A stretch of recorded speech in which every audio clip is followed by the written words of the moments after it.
Hermanos, muy buenos días, Dios les bendiga. A los que están cerca del cielo también, Dios les bendiga. Qué bonito estar aquí nuevamente en Magdalena. Yo soy de la casa, no soy ningún invitado. Esto me lo dejó claro el pastor Ever. Y así como yo soy de la casa, ustedes también son de la casa. Pueden ir cuando quieran al Callao. Sería bonito que nos puedan acompañar, que puedan disfrutar con nosotros también nuestros servicios. Nosotros nos reunimos a esta hora, 11:30 de la mañana. Y miren, saliendo del Callao se pueden comer su cevichito, pueden ir a pasear a Minca, a hacer su mercado, ¿no? Y aprovechan el tiempo, y para nosotros sería mucha alegría poder verles también en el Callao, ¿no? Igual a los jóvenes, pueden ir un sábado en la noche, váyanse un grupo de 5 o 6 y acompáñenos también allá en nuestros servicios. Nos alegraría mucho verles. Amén. Reciban saludos de mi esposa, de mi familia. Ella en este momento está allá compartiendo en el Callao, y ya yo me he venido para acá con mi hija y con mi nieto que está allá al fondo. Desde chiquito ya está ya involucrado en las cosas del Señor. Quiero que me acompañes al libro de Lucas, capítulo 18, de versículo 9 hacia adelante. Hoy quiero hablar de un tema que creo que nos va a ministrar en esta mañana.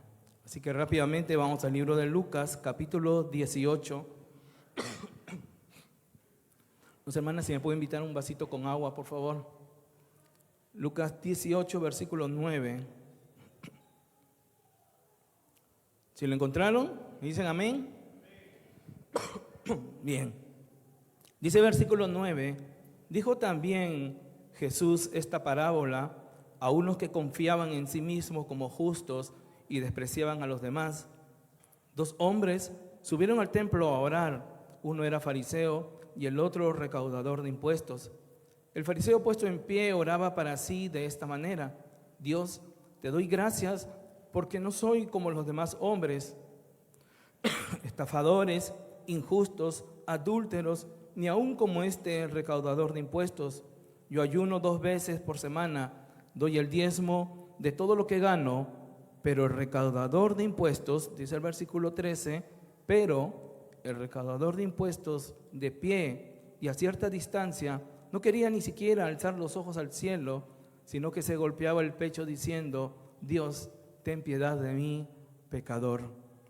Les digo que éste descendió a su casa justificado, pero aquel no, porque todo el que se engrandece será humillado, pero el que se humilla será engrandecido. Vamos a orar. Amado Dios, esta mañana quiero darte las gracias por este tiempo, Señor, donde hemos venido a adorarte, a bendecir tu nombre, agradecerte por todo lo que tú has hecho por cada uno de nosotros, por el privilegio que nos das de estar aquí, Señor, para escuchar tu palabra. Pero te ruego esta mañana, Dios, que a través de tu Santo Espíritu tú toques el corazón de cada uno de nosotros, que abras nuestra mente, nuestro entendimiento, el corazón, para que tu palabra cumpla el propósito divino en la vida de cada uno de nosotros, Señor. Padre, que después de este día, Señor, de esta enseñanza, nos salgamos de la misma manera como hemos llegado, Señor. Salgamos transformados, edificados por lo que tú vas a hacer en nuestras vidas. Toda la gloria y la honra es para ti, amado Dios. En el nombre de Jesús, amén. Amén, hermanos. La casa del Padre no se abre con orgullo. La casa del Padre no se abre con orgullo, y es el título de esta enseñanza. Así que en esta media hora que voy a compartir, quiero que prestes atención a muchos detalles que narra la Escritura, y que estoy seguro que hay algunas cosas que hemos estado pensando de alguna manera, pero la palabra dice que es diferente. Bien, para empezar, Jesús se dirige a un grupo de personas que confiaban en sí mismos. Gracias, hermano. Que confiaban en sí mismos como justos y despreciaban a los demás, como dice el versículo 9. Y esta es una advertencia contra el orgullo espiritual, contra esa tendencia que todos tenemos de compararnos con otros y pensar que somos superiores moral, que somos superiores espiritualmente y que estamos bien delante de Dios con todas las cosas que hacemos. Esto no es más que una actitud de discriminación, ¿no? Ya le dije con esas diferencias sociales, religiosas y morales, que vemos que en el tiempo de Jesús hacían los fariseos contra los publicanos o con los recaudadores de impuestos. Jesús habló de dos hombres que habían ido al templo a orar. Y dice claramente, uno de ellos era fariseo y el otro era recaudador de impuestos. Cada uno representaba un estrato social y religioso diferente uno del otro. Los fariseos eran llamados así por ese espíritu separatista que ellos tenían de todo lo pecaminoso. Ellos se consideraban moralmente mejor que los demás. Tenían una actitud de alguna manera con sus actos de despreciar a las demás personas que no estaban en ventaja como ellos la tenían supuestamente. Se creían a sí mismos lo más representativo de la santidad judía. Y por otro lado, había un publicano o un recaudador de impuestos que eran considerados como los más perversos, sucios e inmorales. En aquella época eran aquellos que trabajaban para el Imperio Romano recaudando impuestos de los judíos y no cobraban lo que decía el Imperio Romano, sino cobraban mucho más impuestos. Entonces eran considerados despreciables, eran considerados sucios, perversos, inmorales. Incluso en las cortes de justicia no se les admitía a ellos como testigos porque no eran considerados dignos de confianza. Se puede decir que frente a frente estaba el más devoto con el más menospreciado de la sociedad judía de aquella época. De este modo, Jesús expone los dos extremos, uno representado por el fariseo que se consideraba justo y otro representado por aquel publicano que aún, dice la Biblia, se avergonzaba de levantar sus ojos al cielo porque era pecador. Los dos hombres dice que fueron al templo a orar, tal vez a la hora de la oración pública, no lo dice aquí el pasaje, ¿no? Quizás es a la hora de incienso, como dice el capítulo 1 de Lucas 10. Tal vez fueron a orar a esa hora. Esta parábola se trata de un tema de justicia, ¿no? ¿Y cuál es la manera en que debemos de obtenerla? ¿Autojustificándonos o dependiendo totalmente de Dios? Y para eso yo quiero hablarte de tres puntos, ¿no?, desprendidos de esta historia, de esta parábola que narra Jesús. La primera, humíllate. La segunda, vuelve a casa. Y tercero, carga tu cruz. Amén. Humíllate, vuelve a casa y carga tu cruz. Entonces vamos con el primer punto, humíllate delante de Dios.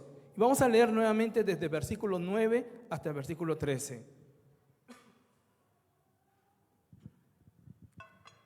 No he sanado bien de la gripe, aún tengo algo aquí que me molesta, así que voy a estar cortando, perdónenme por favor, para poder tomar agua y continuar.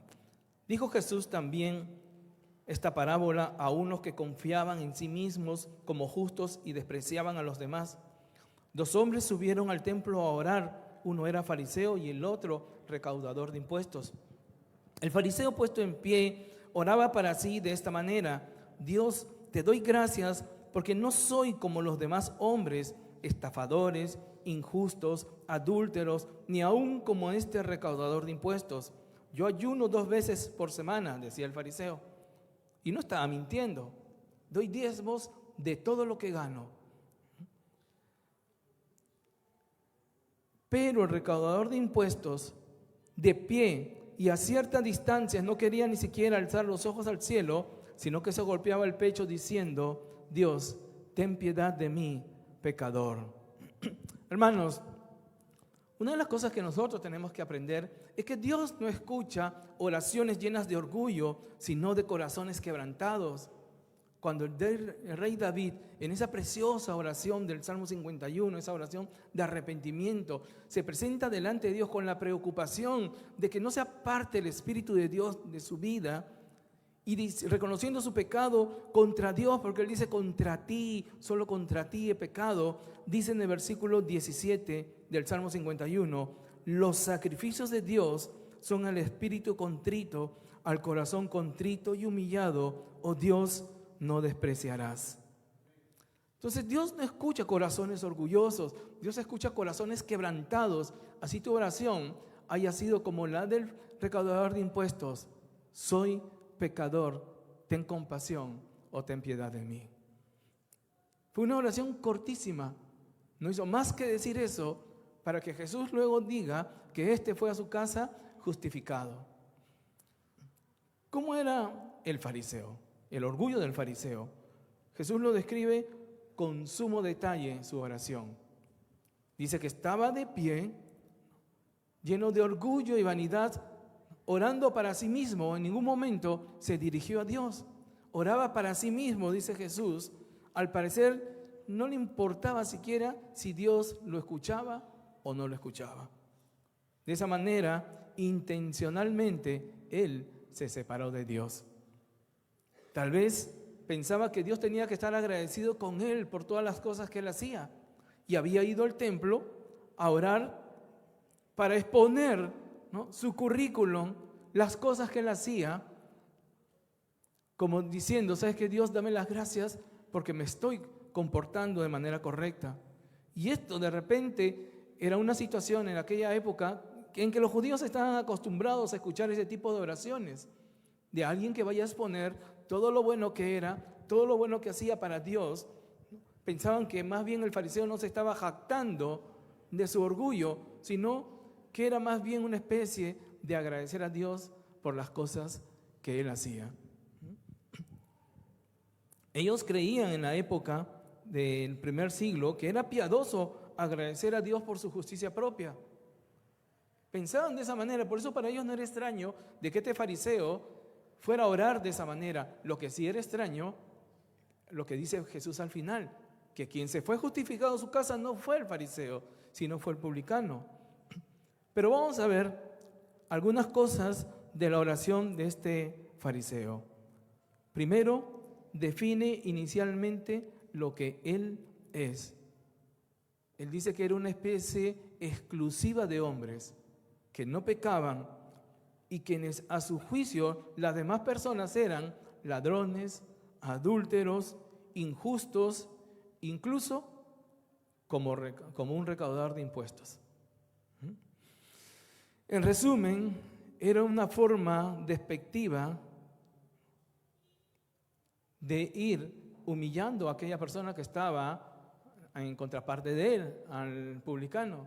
Era una manera despectiva. Pero miren, hay un detalle acá, porque él se compara ¿con quién? Con pecadores, con injustos, con borrachos, con adúlteros, como el recaudador de impuestos.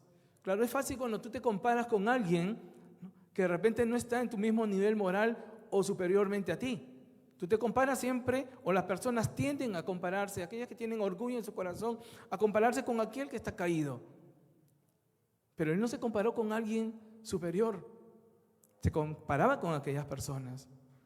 Definió que él era justo por su propia razón, comparándose con aquellas personas que fallaban, con aquellas personas que erraban. Además, enfatiza sus supuestas horas piadosas.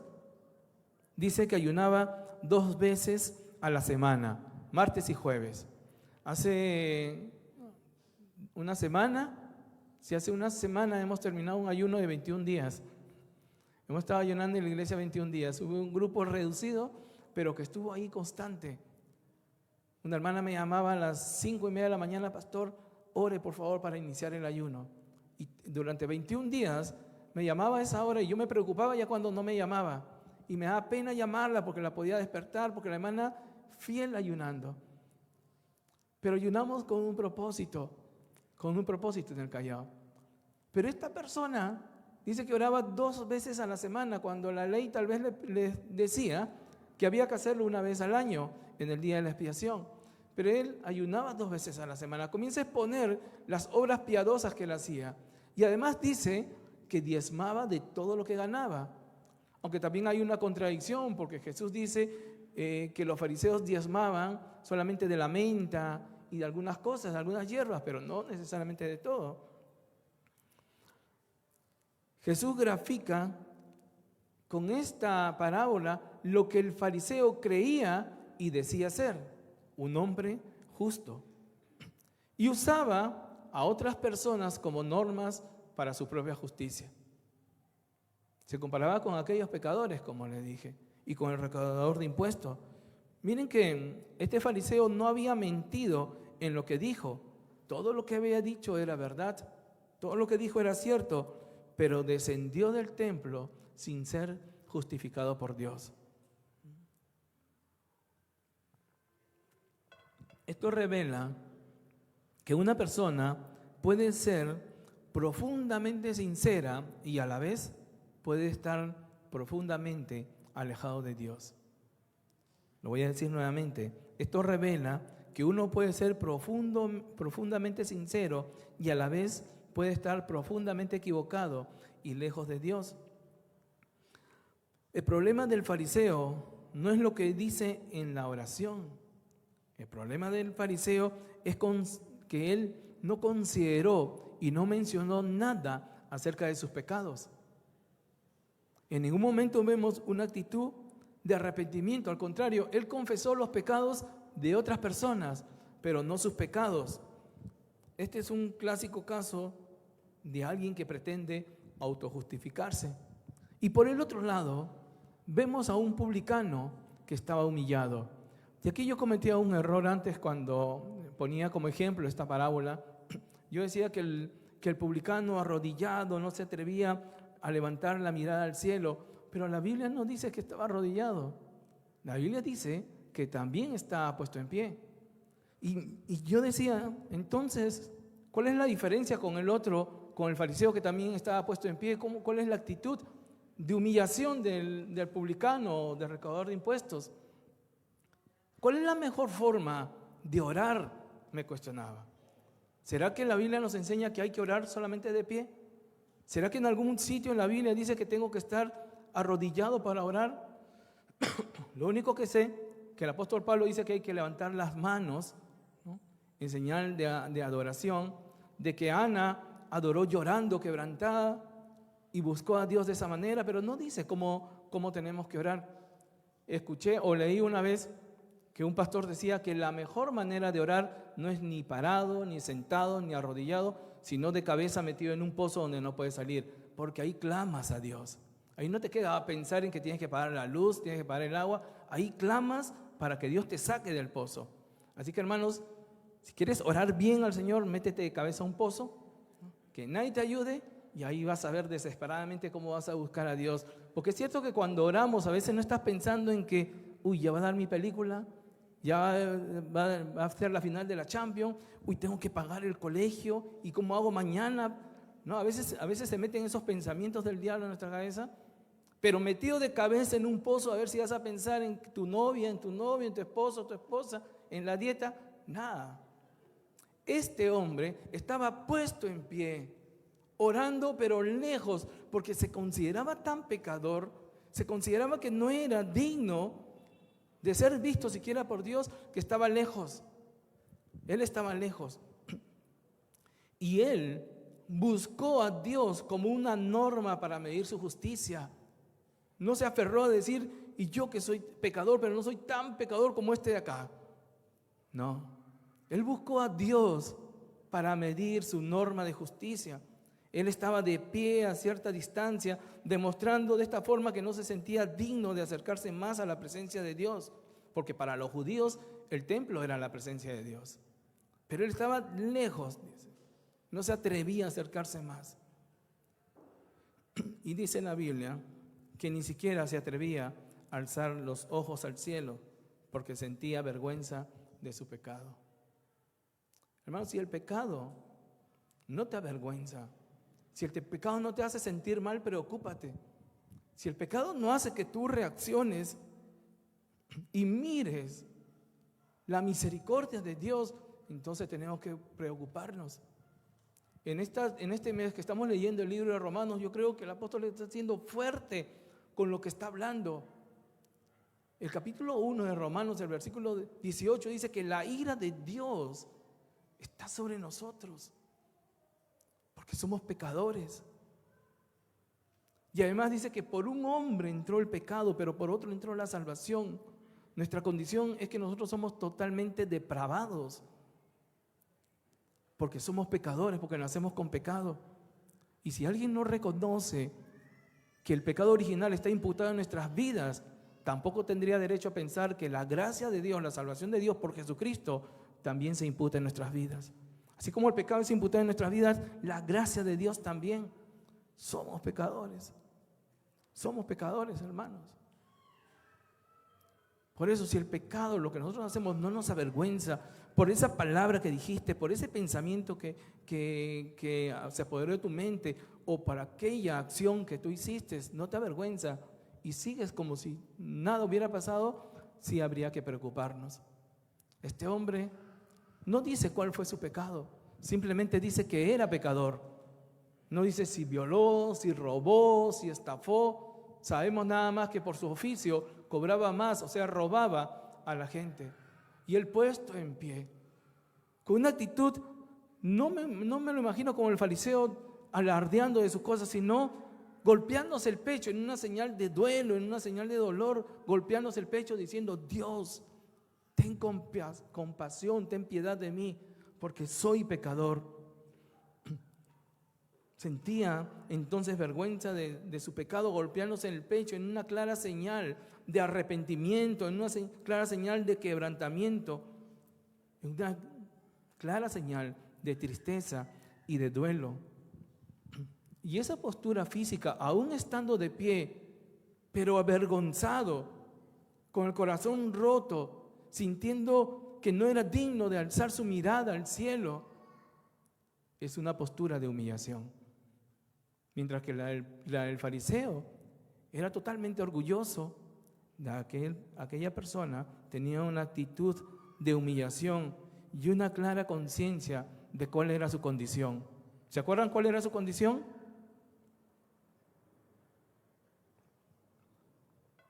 Pecador, ¿no es cierto? Esa era su condición. En contraste con aquel fariseo que se engrandecía y se ufanaba de no ser como el publicano, que era pecador. Pero acá hay algo medio irónico. ¿Saben qué? El fariseo tenía razón en pensar que el publicano era pecador. Pero ¿saben cuál es lo irónico? Que el publicano también reconocía eso. El publicano también reconocía que él era pecador. La pregunta sería: ¿cómo te presentas delante de Dios? ¿Como el fariseo? ¿Alardeando de lo que haces? ¿Reclamando por qué Dios no te bendice si tú le sirves, si tú haces esto, lo otro, si eres fiel? ¿O te presentas como el publicano, diciendo: Señor, he pecado, pero contra ti, solo contra ti he pecado? No me quites el Espíritu, tu Santo Espíritu de mí. Solamente atinó a decir: Dios, sé propicio a mí, porque soy pecador. Y en esta pequeña oración hay tres cosas importantes que hay que resaltar. En primer lugar, el publicano sabía a quién había ido a buscar al templo. Él había ido a buscar a Dios. El fariseo no fue a buscar a Dios. En ningún momento mencionó a Dios. Es más, Jesús empieza diciendo que él fue a orar justificándose. Este hombre, este publicano, fue a buscar la misericordia de Dios. En segundo lugar, lo único que pide a Dios es que él haga propiciación, misericordia, expiación de él. ¿Ustedes saben lo que es la propiciación? Es aplacar la ira de Dios hacia los pecadores. El apóstol Pablo dice que nosotros en otro tiempo éramos enemigos de Dios. Estábamos muertos espiritualmente, separados de Dios. Éramos, por tanto, enemigos, hijos de ira. Y como enemigos de Dios, la ira de Dios se aplaca hacia nosotros. Pero cuando Jesús muere en la cruz, derrama su sangre y muere por ti y muere por mí, hay algo que conquista para nosotros que se llama propiciación. Es que Dios quiere derramar su ira sobre el pecador, pero como su Hijo está en el medio, esa ira como que se amortigua. Es como si yo agarrara y quisiera golpear a uno de ustedes, pero mi hijo Josué se pone en el medio. Mira, yo te quiero dar un golpe, te la tengo jurada, quiero dar un golpe, pero si te golpeo puedo lastimar a mi hijo, por eso no te pego. Entonces la propiciación es eso que Cristo Jesús conquistó. Por eso Él se puso en el medio entre Dios y los hombres. Por eso Él se puso en el medio para aplacar la ira de Dios. Y lo que este publicano buscaba era propiciación, que Dios se diera un poco en su ira y que Él reconocía que su condición era de pecador. Y tercero, este hombre reconoce cuál es su real identidad delante de Dios. Hay algo que nos cuesta mucho reconocer, que nosotros somos pecadores. Nos cuesta reconocer que somos pecadores. Cuando dice el apóstol Pablo que el pecado entró por un hombre a la humanidad, esto quiere decir que desde que ya estábamos en el vientre de mamá, ya éramos pecadores. Ya éramos pecadores. Porque desde pequeños, desde que fuimos concebidos, ya venimos con algo que nos inclina siempre a buscar el mal. Nosotros estamos inclinados siempre a buscar el mal. Y hace un tiempo que vine, yo les puse un ejemplo de que si yo suelto una mosca y tengo en un costado una bolsa de basura y por otro lado un ramo de flores, ¿a dónde va la mosca? A donde su naturaleza lo inclina hacia la basura. Pero si suelto a una abejita, se iría seguramente donde las flores. Nuestra naturaleza está corrompida. Nuestra naturaleza está corrompida. Y el apóstol Pablo dice que no hay quien busque a Dios, no hay quien haya a Dios. Nuestros propios medios no lo podemos hacer porque somos pecadores. Y este hombre estaba consciente de la necesidad de misericordia que estaba buscando de parte de Dios porque él era pecador. Su oración no estaba basada en el sacrificio de Dios y no estaba basada, en el sacrificio de Dios y no en sus propios méritos. Su oración estaba basada no en sus propios méritos, como sí lo hizo el fariseo. Ayuno 2 veces a la semana, diezmo todo lo que gano y no soy como aquellas personas ladrones, injustos, adúlteros.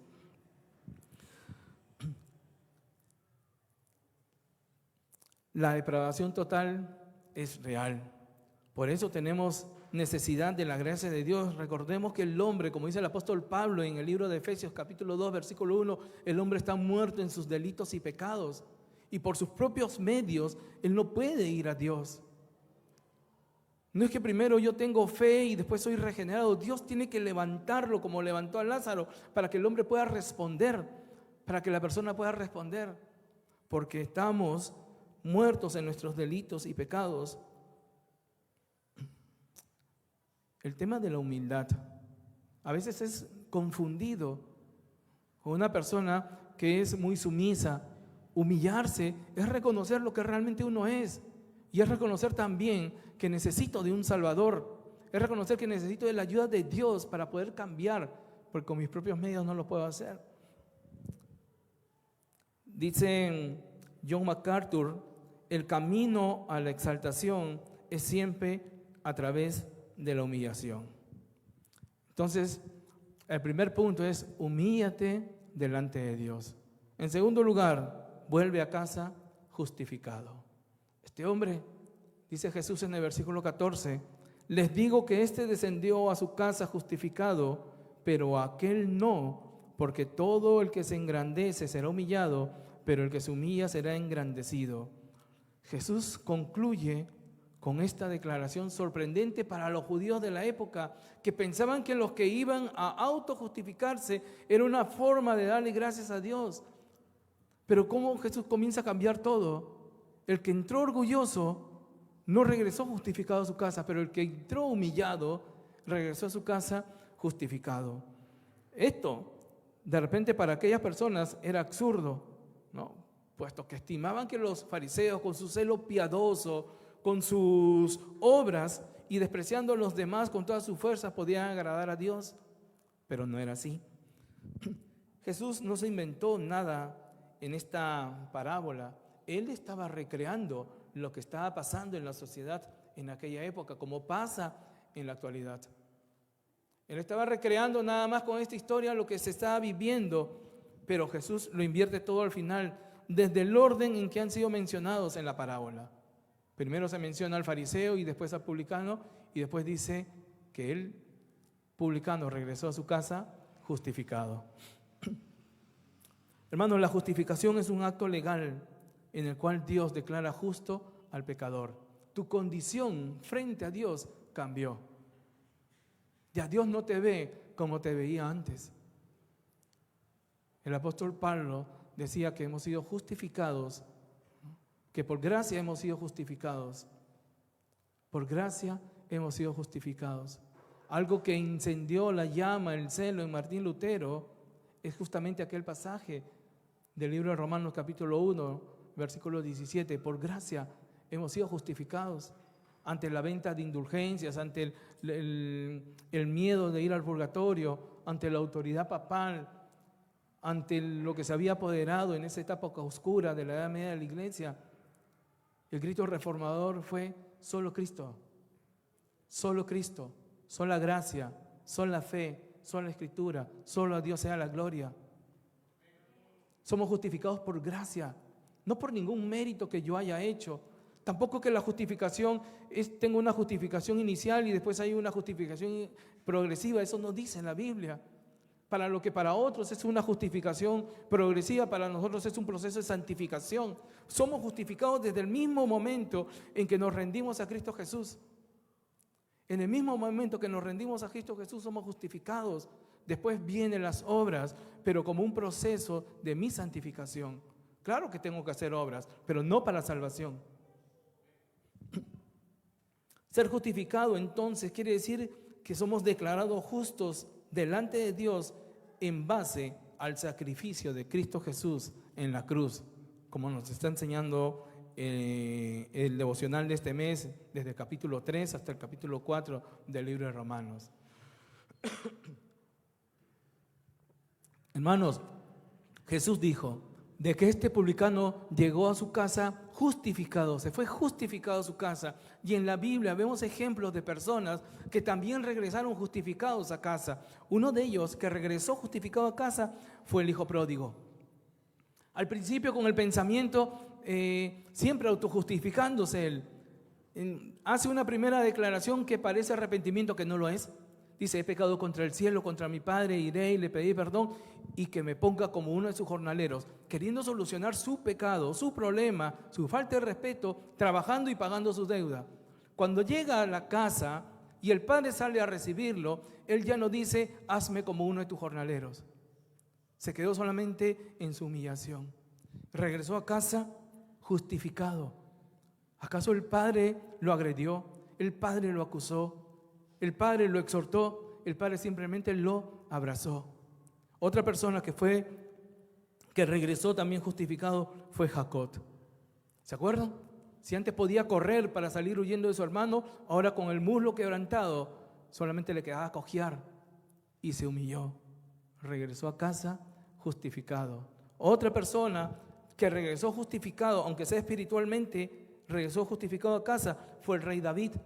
Después que pecó con Betsabé, después que hizo matar al esposo de Betsabé, él después de haber callado un año de su pecado, él decía: mientras callé, mis huesos se envejecieron, sentía punzadas en mi corazón, pero después dice: contra ti, solamente contra ti he pecado.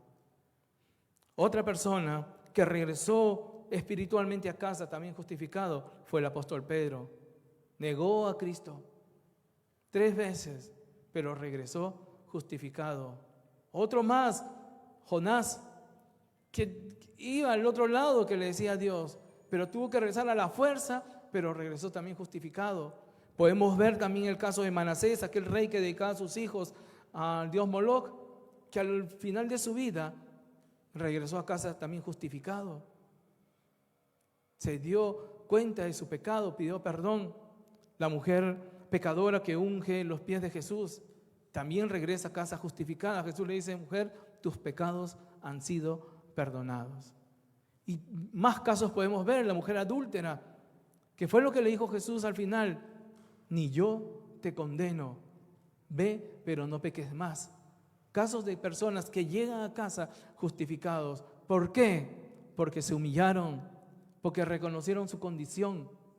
Y porque a raíz de tu humillación, de reconocer tu condición, que tu libertad, tu salvación no está basada en tus méritos, sino en lo que hizo Cristo Jesús en la cruz, es cuando uno llega a casa justificado. Por lo tanto, el publicano regresó a casa justificado no por sus obras, sino por la fe en la misericordia de Dios, en lo que Dios podía darle. El publicano no fue transformado por su oración, fue transformado por la gracia soberana que lo alcanzó. Y a veces yo digo, esa gracia inmerecida, no la merecemos. La gracia de Dios no la merecemos. Todos somos pecadores. El apóstol Pablo dice que estamos destituidos de la gloria de Dios porque todos somos pecadores. Hermano, humíllate, reconociendo quién eres delante de Dios. Y cuando te humillas y recibes el perdón, regresas a casa justificado. Pero regresas ¿para qué? Para cargar tu cruz. Porque algo tenemos que hacer. Ya no podemos ser el mismo de antes. Y si bien es cierto, este pasaje que hemos leído no habla de cargar la cruz, pero está implícitamente en el mismo acto de arrepentimiento. Sí lo dice Jesús en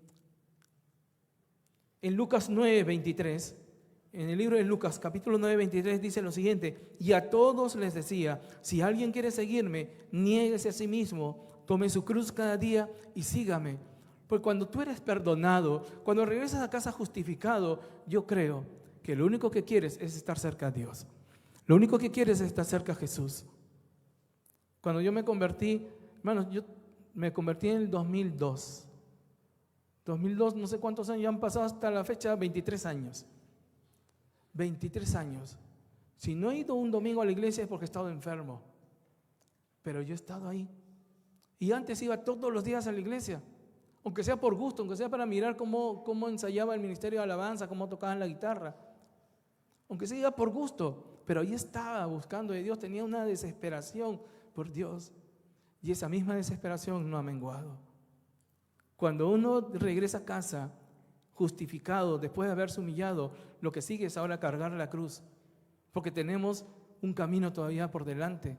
¿Tenemos luchas? Sí. ¿Nos han derrotado? Sí. ¿Nos hemos caído? Sí. Pero el mejor ejemplo de caerse y levantarse, caerse y levantarse, caerse y levantarse y llegar hasta el lugar donde tenía que llegar es Jesús.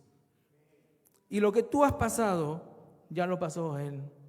El que ha sido justificado ahora vive para Cristo. En el libro de Juan, el capítulo 11, cuando narra que Lázaro es resucitado, en el capítulo 2, el capítulo siguiente, dicen que algunos fariseos que querían encontrar a Jesús, bastaba con saber dónde estaba Lázaro para saber dónde estaba Jesús. Y si querían buscar a Lázaro, bastaba con saber dónde estaba Jesús para saber que ahí estaba Lázaro.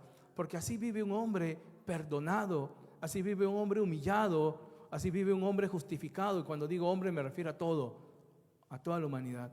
Una persona humillada, justificada, está donde está Cristo. Yo no te voy a ir a buscar, hermano, a la cantina. Yo no te voy a buscar en la esquina con los amigos. Seguramente que un miércoles en la noche te voy a encontrar acá. Seguramente que un domingo te voy a encontrar acá. Porque así vive un hombre humillado y justificado que ha sido perdonado. No se quiere despegar de Cristo. Y una muestra de eso, de cargar la cruz, es la santificación. La santificación es evidencia que hemos sido justificados. Dice el libro de Romanos capítulo 6, de versículo 1 al versículo 4. ¿Qué diremos entonces? ¿Continuaremos en pecado para que la gracia abunde? De ninguna manera. Nosotros que hemos muerto al pecado, ¿cómo viviremos aún en él? ¿O no saben ustedes que todos los que hemos sido bautizados en Cristo Jesús, hemos sido bautizados en su muerte? Por tanto, hemos sido sepultados con él por medio del bautismo para muerte, a fin de que como Cristo resucitó de entre los muertos por la gloria del Padre, así también nosotros andemos en novedad de vida. Hermanos, si hemos sido muertos para el pecado, ya no podemos vivir en el pecado. Si Dios ya nos perdonó, ya no volvamos a ser transgresores y vivir como vivíamos antiguamente. La vida cristiana no termina en el perdón. Implica seguir a Jesús cada día, negándose a nosotros mismos y viviendo para Él. Cargar la cruz no es una condición para ser salvo, pero sí una consecuencia de que nosotros hemos sido salvos. Implica renunciar al orgullo y a los deseos egoístas. Implica en reconocer que nuestra vida ya no nos pertenece, sino a Cristo. Como dice Pablo en Gálatas 2:20, con Cristo he sido crucificado y ya no soy yo el que vive, sino que Cristo vive en mí. Y la vida que ahora vivo en la carne, la vivo por la fe en el Hijo de Dios, el cual me amó y se entregó a mí mismo por mí, a sí mismo por mí. Cargar la cruz implica en aceptar la voluntad de Dios, incluso si esa voluntad demanda para nosotros sacrificio, esfuerzo y humillación. Implica una vida de arrepentimiento continuo y dependencia de la gracia de Dios. Y el verdadero discípulo de Dios, aquella persona que se humilló, que regresó a casa justificado, va a perseverar. Va a perseverar porque Dios te va a preservar y va a poner todo lo necesario para que no caigas. Bien decía Jesús en el versículo 10 o capítulo 10, versículo 11 del libro de Juan: yo soy el buen pastor y mi vida doy por mis ovejas. Las que el Padre me dio, ninguna o nadie me las arrebatará de mi mano. En manos de Dios estamos seguros. Perseveremos. Él nos va a preservar.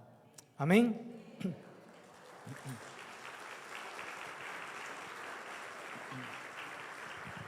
Quiero terminar con una historia. Dice que un cargador de agua en la India tenía 2 grandes vasijas que colgaban a los extremos de un palo que él llevaba encima de los hombros. En una había una vasija que tenía una grieta, estaba un poco rota, y la otra estaba perfecta, ¿no? Y entregaba el agua completa. O sea, él llenaba de agua las 2 vasijas, la que estaba con grieta, la que estaba perfecta, y la vasija que estaba perfecta pues llegaba con el agua completa, pero la que estaba con grieta solamente llegaba a la mitad. Por 2 años, este fue el andar de este hombre en la India. Iba con su palo cargando las 2 cubetas, una llegaba con mitad de agua y otra llegaba con el agua completa, lo que implicaba también de que no tenía las ganancias que él hubiera obtenido si las 2 vasijas estaban completas. Desde luego que aquella vasija que estaba perfecta se sentía orgullosa de sus logros y se creía perfecta para los fines con los que fue creada, llevar agua. Pero la pobre vasija que tenía la grieta se sentía muy avergonzada de su propia imperfección, pero también se sentía miserable porque solamente podía llevar la mitad de agua.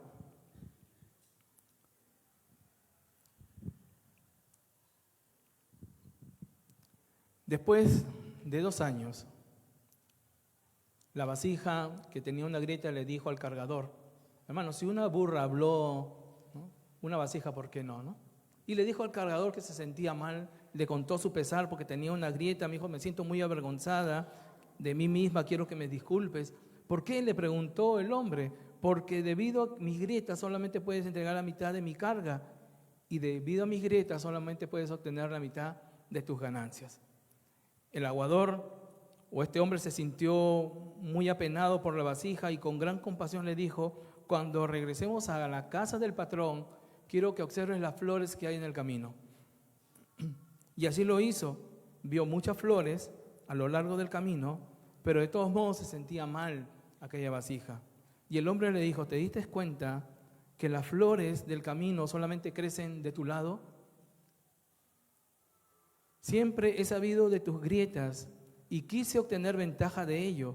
Sembré semillas de flores a lo largo de todo el camino por donde tú vas, y todos los días en estos 2 años, sin darte cuenta, tú las has regado, y he podido recoger esas flores hermosas para decorar el altar de mi maestro. Debido a como eres mi maestro, ha tenido esas bellas flores sobre su mesa.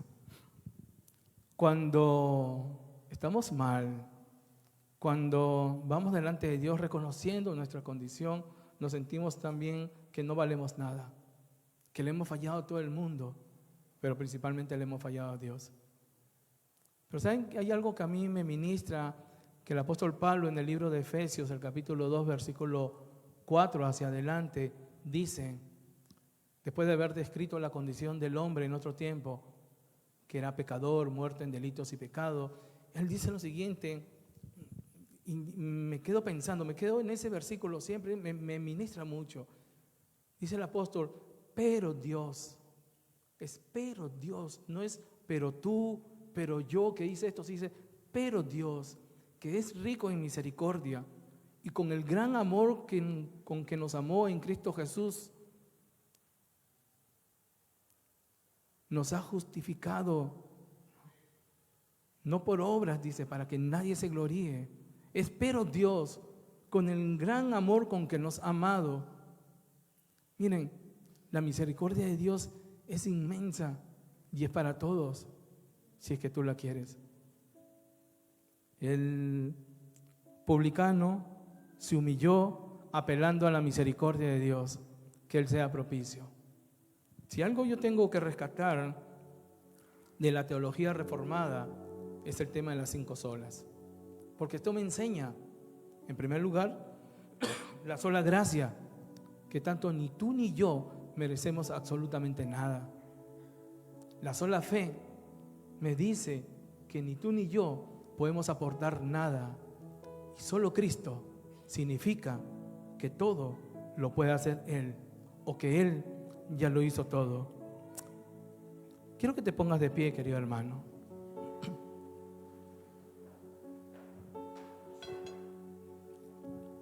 Y ahí cierra tus ojos.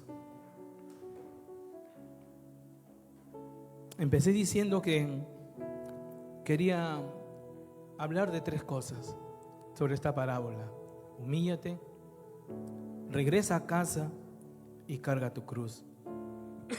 Un corazón roto pesa más en el cielo que 1000 y miles de oraciones orgullosas. Hermano, la gracia no se gana, se recibe bajo rodillas, humillado, reconociendo nuestra condición. Porque Dios no es que busca perfección, Dios busca rendición, que te rindas. Ya no pelees más con Dios, ya no te resistas, humíllate, humilla tu corazón. No te estoy diciendo acá que llores, no te estoy diciendo que te arrodilles en este instante. Te estoy diciendo que cuando regreses a casa, busca a Dios, humíllate, hermano. Yo tal vez podría comportarme como aquel fariseo y decir que yo soy pastor, que yo soy cristiano, que no soy como el borracho de la esquina, como aquel que pega a su esposa, como aquel que le saca la vuelta, o aquel que ofende a sus hijos, ni como esa mujer adúltera, ni como ese homosexual. O sea, no podría comportarme de esa manera, porque también soy tan pecador como ellos. El único hecho de enojarme, de mirar mal a alguien o de criticar a alguien, ya me hace pecador también.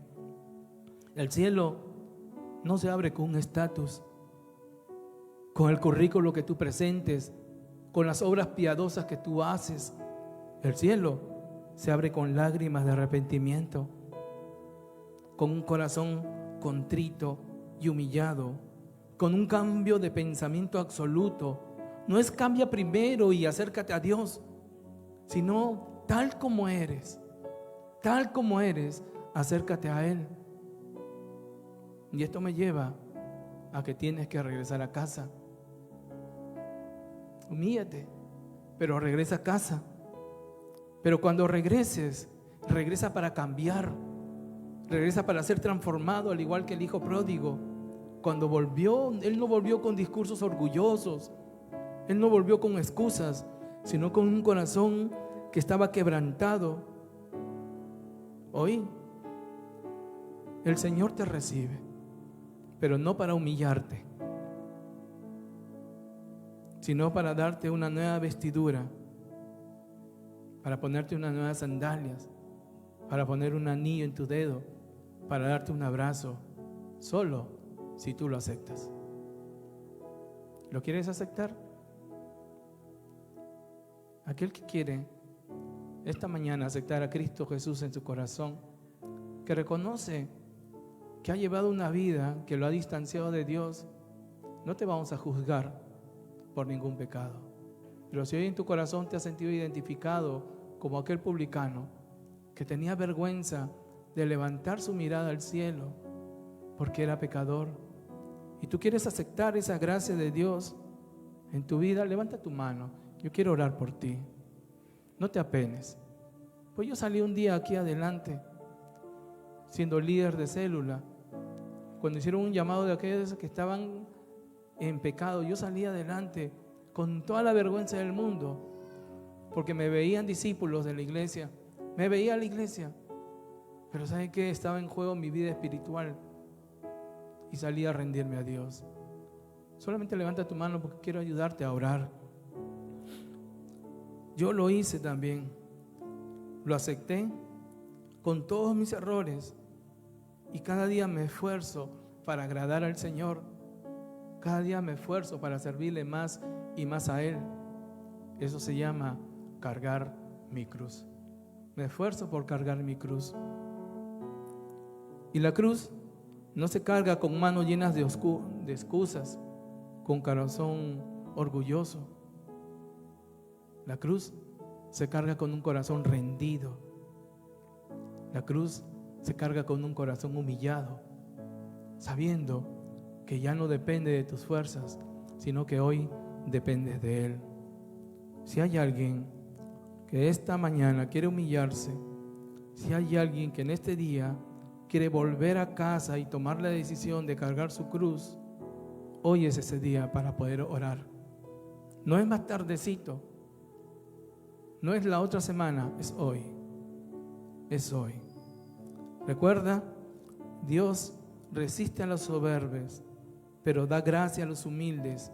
Y hoy es un día de restauración, un día de volver a Cristo Jesús. Amén. ¿Alguien más?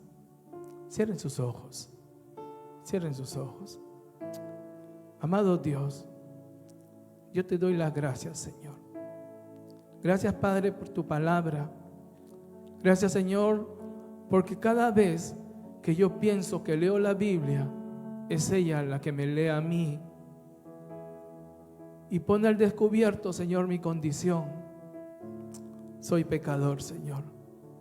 Por eso esta mañana yo quiero pedirte perdón. Quiero reconocer que tengo vergüenza de levantar mis ojos al cielo, Señor. Clamo en esta mañana por misericordia. Clamo, Señor, porque seas propicio a mí. No tomes en cuenta, Señor, mis pecados, mi maldad. Yo no voy a poner excusas que hice esto o lo otro, porque las condiciones, porque la situación me obligó. Reconozco, Señor, que contra ti y solo contra ti he pecado. Nada más te ruego que no apartes tu Santo Espíritu de mí, Señor. Y en esta mañana, aquellos corazones, Señor, que están humillados, que están quebrantados, tráele consuelo, Señor. El cielo no se abre con oraciones orgullosas, se abre con un corazón roto, con un corazón quebrantado, con lágrimas de arrepentimiento, con lágrimas de quebrantamiento. Allí quiero estar, Señor, disfrutar contigo. Que esta tarde, que yo regrese a mi casa, regrese justificado, sabiendo que hoy tú me has perdonado, Señor. Y me voy a esforzar, voy a cargar mi cruz para agradarte, Señor, todos los días de mi vida. Gracias, Señor. Gracias por aquellas personas, Señor, cuyo corazón contrito y humillado estás viendo tú esta mañana, Señor. Trae consuelo a sus vidas, trae consuelo en sus casas, trae consuelo en sus familias, Señor. Que ellos cuando salgan de acá, salgan gozosos, Dios. Gozosos por lo que tú has hecho y por lo que harás todos los días de su vida. Gracias, Señor. A ti sea la gloria, la alabanza, en el nombre de Jesús. Amén y amén. Dale un aplauso al Señor.